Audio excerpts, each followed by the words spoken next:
My entitled dad literally comes into my work demanding that I give him my employee discount, as he started screaming and making a huge scene, all because I told him no. And honestly, I'm now completely mortified and I don't know what to do. Here's what happened. So I work at a small home goods store in a shopping center, and mostly I just deal with boring stuff like candles, storage bins, towels, that kind of thing. I'm 24 years old and I've been there for a little bit over a year, and one of the only decent perks is an employee discount that is very clearly for employees only. Last Saturday was already annoying because we were short-staffed and the store was full of people. I mean, they were buying random spring stuff, fake plants, pastel table runners, literally all of it. Well, at around noon, my dad came in without telling me first. And trust me, that by itself was weird because he has never once visited me at work just to say hi. He had one of those big rolling baskets filled with kitchen organizers, a lamp, and 2 patio chair cushions. And he looked way too pleased with himself. He waited in my line, and when I rang up everything, he looked at me and said loud enough for people behind me to hear, "Go ahead and put your discount on it." And seriously, I thought he was joking, so I just kind of laughed and said that I couldn't do that. But he seriously stared at me and said, "I paid for your food for 18 years. I think I qualify for your discount." I then told him again that the discount is tied to my employee account and we can get written up for misusing it. He then started arguing with me right there at the register, saying, "Oh, this is exactly what's wrong with people your age," saying that I care more about store policy than family and that any decent daughter would give a little back. My manager eventually noticed and came over because my dad was obviously holding up the line, and my dad actually told her that she should be grateful parents raise the workers who keep her store running. Then he asked for my employee number so he can handle it himself next time. He then left the store without buying anything and later texted me that I embarrassed him over something small. Even my mom says that I should have just given him the discount once to keep the peace, but I really just don't think I was the unreasonable one here because my dad definitely was going way too far. Oh my gosh, that is so embarrassing. It's one thing for like a random person to try that crap, but for your own father to step up and be like, "Give me your employee discount." It's like, dude, what are we doing right now? This is weird. Like, I don't know about anyone else, but my job is way more important than someone else's happiness because making a living and paying for my rent makes me very happy. And my God, no one's gonna get in the way of that. So dude, I'm so sorry that happened. I would be horrified if my dad did that because this is some like weird behavior that absolutely should not happen. If you like Am I the Jerk, you're probably going to love Am I the Genius. Check it out, link down below in the description. Also, go to amithejerk.com/submit if you would like to submit your own stories. Today, I canceled my proposal with my girlfriend after her sister's boyfriend essentially stole the spotlight and planned a proposal with his girlfriend at the exact same time. And at this point, I'm just honestly pissed off about this and I don't know what to make of it because it really feels like this guy stole this moment from me and I just don't know what to do about it. Here's what's happening. Okay, so I had planned to propose to my girlfriend fairly recently. We've been together for a while, and since we were going to her home country, I thought it would be the perfect moment to do so. I took it seriously and I spoke to her parents first, then her extended family, and finally her sisters. I also sent both sisters a letter explaining my intentions and my feelings, asking them to read it first before their partners. Well, my younger sister and her boyfriend reacted very positively, and I did hear back from the older sister, but not from the older sister's boyfriend, who I will call Jake. Well, about a week before the trip, I heard through my mother-in-law that Jake, the older sister's boyfriend, was also planning to propose. This caught me completely off guard because he never mentioned anything to me, even after reading my letter. And at that point, I just didn't know how to feel. Like, was he copying my idea? Did he know and just didn't care to tell me? It felt strange and honestly a bit disrespectful. So I ended up deciding to cancel my proposal because I didn't want to share that moment. I didn't communicate this decision and I just kept it to myself. Well, a few days later, while we were with family, Jake FaceTimed and announced he was going to propose. Then the next day, he called me to congratulate me on my upcoming proposal. And that's when I told him I'm not doing it anymore. I explained that I didn't want to share the moment and that I felt that he should have told me out of respect. To keep the peace during the trip, I acted like everything was fine and he eventually proposed. But after the trip, I explained everything to the older sister. She told me that when she received my card, Jake insisted on reading it with her. She also mentioned that she said something like, "See, even he's going first." And Jake responded, "No, he's not going first." And that made me feel like there was some kind of competition that I wasn't aware of. I later spoke to Jake one-on-one and he said, "Well, if you had told me you wanted to do it alone, I would have let you do that." And it's like, dude, the audacity of this guy. I said like 80 times I don't want to share that moment. In fact, there was not even one moment he was willing to make it happen for me, but it was honestly just so he could be included. And now, because of this, there's tension between us, and I'm wondering if I handled this the wrong way because right now I don't know what to do. Okay, there's definitely a hidden tension with Jake, and now you know exactly how he actually feels about you. Instead of letting you have your moment and I don't know, propose to your girlfriend, he said, oh, now's my chance. Now's my opportunity to take a shot at this guy who he clearly just doesn't like. And that is completely unfair because you obviously had no idea. You had no clue he felt that way about you. So for him to suddenly out of nowhere just be like, yeah, I'm gonna propose now as well, which just so happens to coincide with your plans,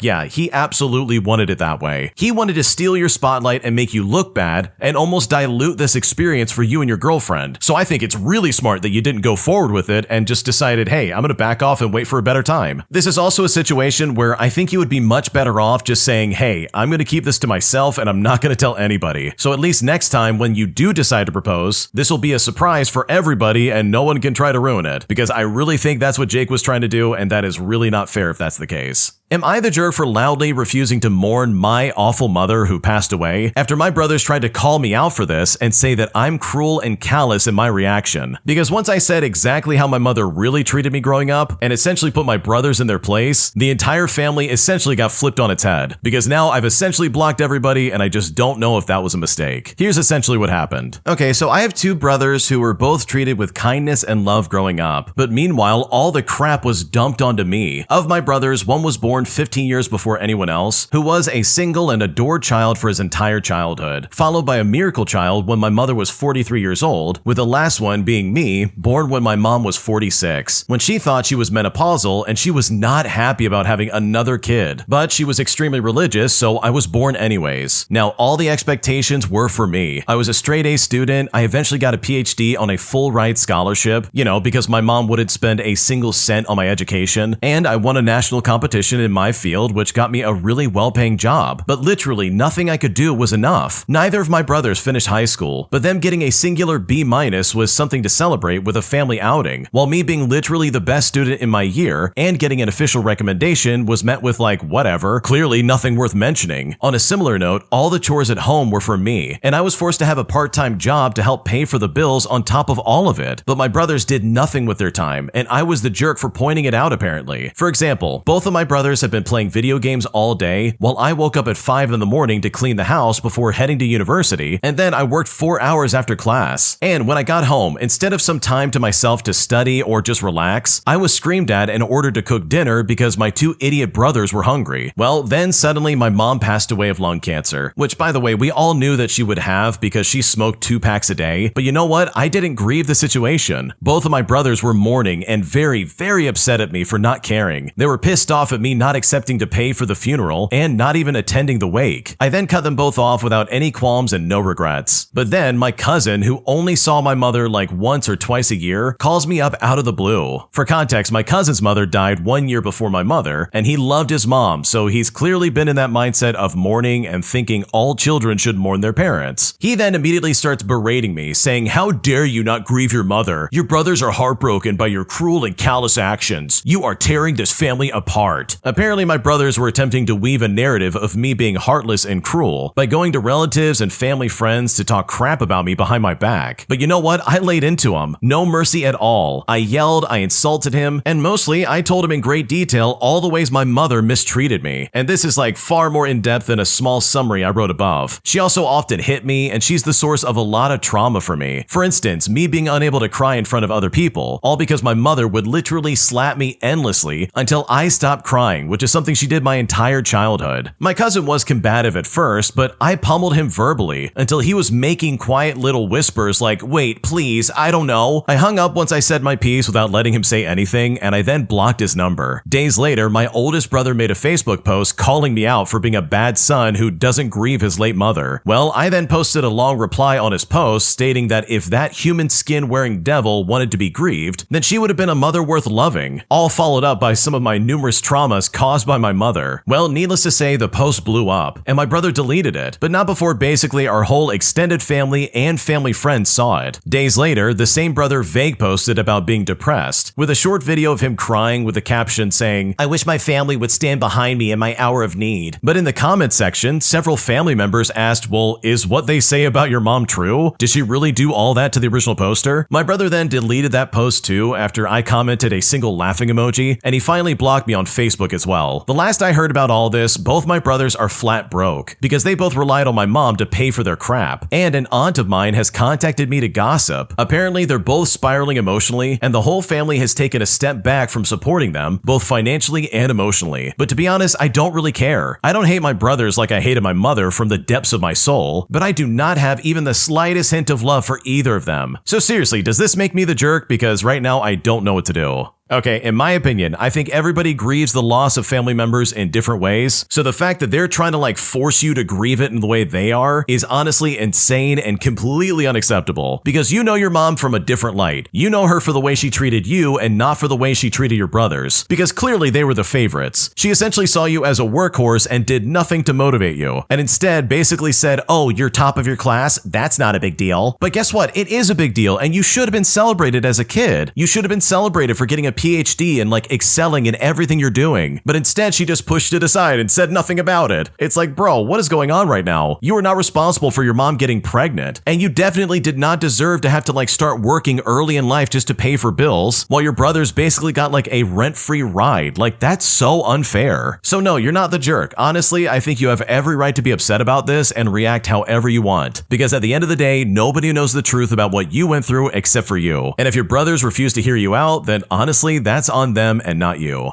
Am I overreacting, or does it really look like my sister is trying to ruin our family vacation? Because at this point, it honestly seems like there's always something wrong with that woman, and now I really just don't know what to do. Here's what's going on. Okay, I just need to get this off my chest because I'm already exhausted and the trip hasn't even started yet. My family's planning a big cruise this year to celebrate a lot of really important things. My parents' 30th anniversary, my graduation, my sister's graduation. It's supposed to be something really special. My dad is even paying for everyone's airfare and cruise rooms, which is honestly so generous. After the cruise, we're all going to Disney World together, and this should be a fun, happy trip, but somehow it's already turned into drama. My mom had the idea that all the girls could wear matching shirts one day at Disney. Nothing serious, just something fun for pictures and memories. And my dad mentioned it in a group chat. Well, my sister-in-law immediately said she doesn't wear t-shirts and basically shut it down herself. Now, that alone wouldn't even be a big deal, but then my brother messaged my mom privately saying his wife feels like her voice isn't being heard and that they felt steamrolled into this trip because it wasn't their first choice. But nobody forced them to go. They could have just said no from the start. What really got me is how much this hurts my mom. She was just trying to do something fun for everyone, and now it feels like she's upset someone. She didn't deserve all that, and now my dad's upset too and wants to confront them, which I know is just gonna make everything worse. And this isn't a one-time thing either. It feels like there's always something. No matter what is planned, it turns into an issue or someone feeling wronged. At this point, I don't even care about the shirts. I just hate that something that was supposed to be a happy family trip is already starting to feel tense. I just want one thing to be simple and positive without it turning into a whole situation. So seriously, am I overreacting here, or is my sister-in-law really trying to ruin our family vacation? Because at this point, it seriously feels like it. Okay, honestly, I think it's time for your dad to have a conversation with his son because this is annoying. First off, I don't blame you for being upset, but I would not focus on this at all. I would focus on the trip coming up and just say to yourself, okay, I'm gonna have a good time, even if my sister-in-law is going to be miserable. Because what your mom suggested was harmless. It sounds fun. There's no reason for someone to shut it down and be like, I'm not doing that. I don't wear t-shirts. It's like, dude, this is not that big of a deal. You literally don't have to participate. And also, guess what? You don't have to go on the trip. It's always baffling to me when people act so entitled over something they've got no money in. They literally have spent no money going on this trip, and the dad has seriously financed all of it. The least they could do is show some kind of gratitude.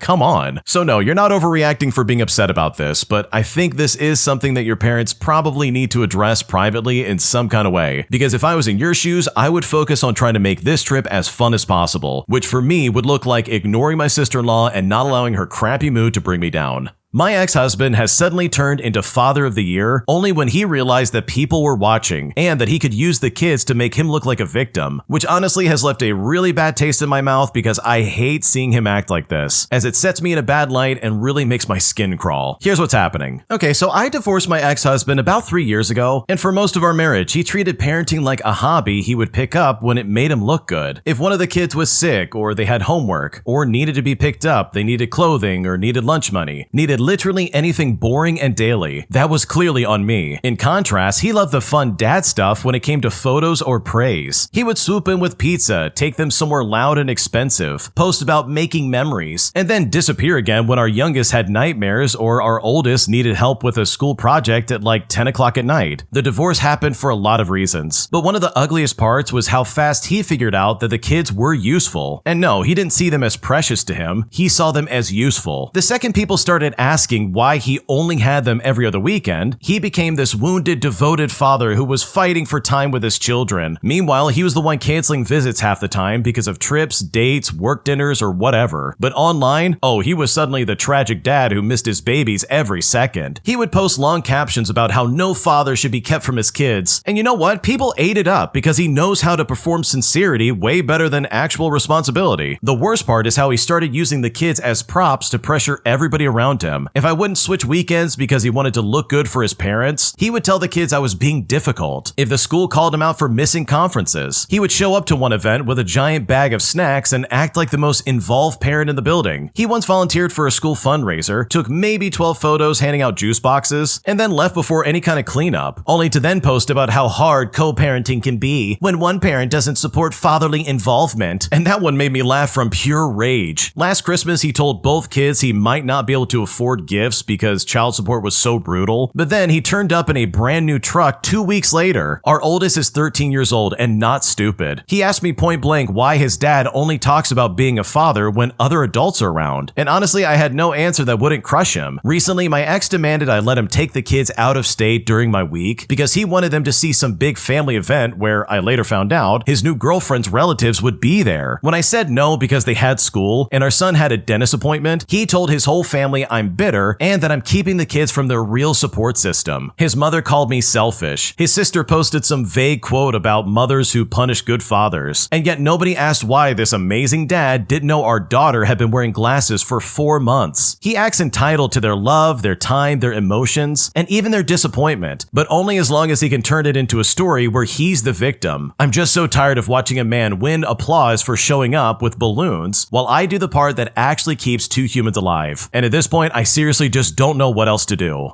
Okay, first off, you need to know that your kids absolutely see this. They're not stupid, and your son is clearly caught on. So he definitely knows what's going on, and he can see that, yeah, his dad's an idiot, and he's doing this for show. So if I was in your shoes, I would honestly say screw the other people. I know the real truth, and this guy's just a fraud. And with people like this, the truth eventually comes out, so I would just give it time. I'm sure this guy will get exposed eventually by his kids who know the real truth of what's going on here, because these lies can only keep up for so long because I'm convinced the truth will eventually come out. I feel that my girlfriend has lied to me about finances ever since we moved in together, because now she's refusing to get a job or do anything to contribute to our place. And at this point, I really just don't know what to do about this. Here's what's happening. Okay, so my girlfriend and I met online during the pandemic when we were both around 21 years old. We did long distance for about 2 years, and it was genuinely good. In fact, we would visit each other every like 2 or 3 months. At the 2-year mark, she mentioned that we were together long enough that we should transition from long distance to living together. And I was hesitant, but we decided to move in together and made an agreement. She would save up $5,000 and I'd save up $10,000. Well, I did my part, but she didn't. She was working 1 4-hour shift a week at a retail job and wouldn't pick up more hours even though I kept bringing it up. When move-in time came, I drove her car to my apartment. We then looked for our apartment since I live with 2 roommates in a 3-bedroom. Once we found our new spot, I paid the deposit and covered everything from day one. We're talking rent, groceries, the bills, the furniture, literally all of it. Well, that was 2 years ago. And guess what? She hasn't paid a single bill or contributed to rent ever since then. The only thing she's paid for herself was her desk. She also spent time convincing me that a dog would help her with her depression. She pushed for it, I was hesitant, and she specifically told me we'd share the financial responsibility for it. Well, that didn't last. I've covered every vet visit, all the food, the toys, literally everything. Meanwhile, she simply paid the majority for the dog, despite the fact that I still pitched in. She's been trying to get into nursing school but hasn't gotten in yet, and if she does, I asked her how she plans to pay for her tuition or her commute or even her books. But once again, she has no idea. We did have an agreement that I'd cover things once she was actually enrolled, but she's not enrolled, and she still expects that same arrangement to kick in eventually, which to me is wild because we've basically been living as if she had already gotten into nursing school. Over time, I've gotten cold towards her. The resentment built up, and I know my tone has been void of warmth, and I don't feel the ability to express love towards her. And that's on me. I've just felt very lied to and resentful with this situation. Every time I bring up the financial stuff, she deflects. She says she doesn't ask me for luxury things like other girls might, so I should just be grateful. She even says that we could just move somewhere smaller to save money, but I feel like that would just give her another point as to why I shouldn't complain about her not contributing. And now she's telling me that she won't commit to finding a job until I'm consistently nicer to her. Now, I get the respect thing, I really do, but it feels like she's using my frustration as an excuse to avoid the actual conversation. And I can't just warm back up when I feel like I've been lied to for 2 years. We're now in a loop where neither of us will concede first. Look, I never agreed to be a provider. From the start, I told her I wanted us both working and building something together. That was always the agreement. I came from poverty and I've been able to make a lot better money now, and I've explained to her that I never want my children to be food insecure like I was, and I just want to be able to provide them a good safety net. To me, this is a principle that's crucial, but so much of my money is getting drained by being the sole financial provider of our household. She seems to feel entitled to the money that I bring in, especially as I've gotten promotions and raises. We now have the dog, which I'm really attached to, which makes thinking about ending things way harder. I want to feel the way that I used to about her, but I honestly don't know if I can get back there. So right now, I'm just looking for an outside perspective because I really feel stuck and I don't know what to do.